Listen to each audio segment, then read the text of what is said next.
আসসালামু আলাইকুম।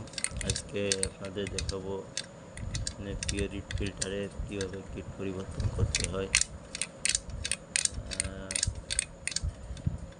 পিওরিটি আসলে কিট শেষ হয়ে গেছে, এটা মনে হয় আর খেয়াল করা হয় না। পানি দিয়ে অথচ পানি বের হয় না, নতুন কিট কিনে আনা হয়েছে। প্রথম প্যাকেট খুলে দেখি কিটের সাথে একটা গাইডলাইন দিছে। এটা হচ্ছে মূলত কিট, এটা একটা ফিল্টার, এটা আর একটা ফিল্টার। তা চলুন খুলে দেখি। এটা খোলা আসলে তেমন কিছু না, ইজি খোলা যায়, ভয় পাওয়ার কিছু নেই।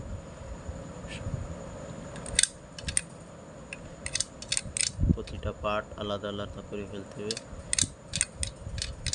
এটা মূলত এটা হচ্ছে কিট। এই কিটটায় যে রেড সিগন্যাল চলে আসছে মানে পানি দেওয়া বন্ধ করে দেবে।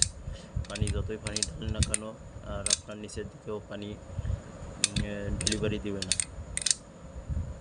আসলে আমিও প্রথম খুলতেছি, এর পার্টের শেষ নেই। দেখা যাক এর ভিতরে কি আছে।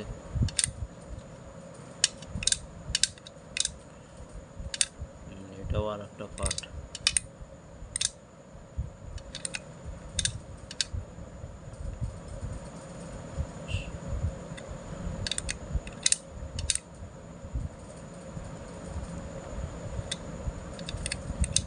নতুন কেনার পরে প্রথমবার কিট পরিবর্তন করা হচ্ছে, এই জন্য সিলিং করা আছে। সিলটা মানে স্টিকারটা উঠায় নিতে হবে। প্রথম মনে করছিলাম এটা মানে টান দিলে উঠবে, কিন্তু আসলে না, এটা একটা প্যাচের। এই যে প্যাচ খোলা হলো, এর ভিতরে সেই বড় ফিল্টারটা, আর এর ভিতরে অনেক পানি।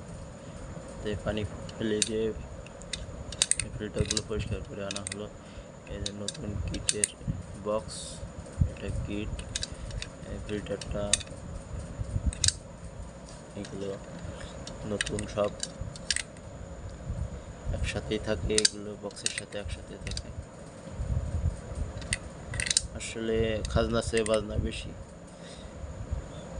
আপনার এই 1500 লিটার পর্যন্ত ডেলিভারি দিবে এই যে কিট আনা হয়েছে।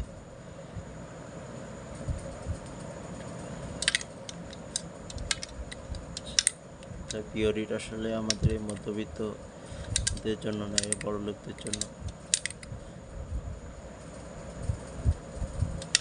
মানে এই যে সামান্য একটু এই কিটের দাম অনেক টাকা। এই যে একটা ফিল্টার হয়ে যায়।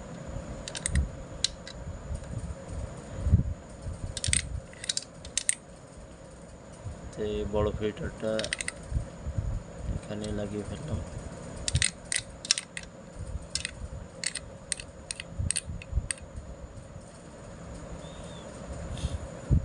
নিচের ওইটা টাইট দেওয়ার জন্য মূলত এটা লাগালাম। এটা হচ্ছে ওইটার উপরে লাগবে।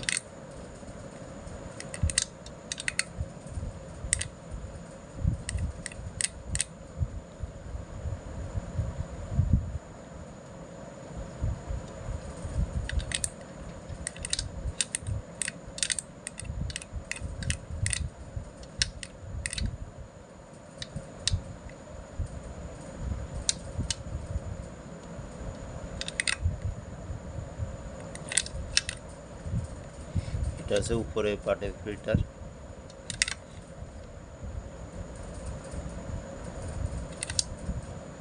সব কিছু সেট হয়ে গেছে। এখন হচ্ছে মেইন যে কিটটা, আপনার এই কিটটা লাগাই দিতে হবে।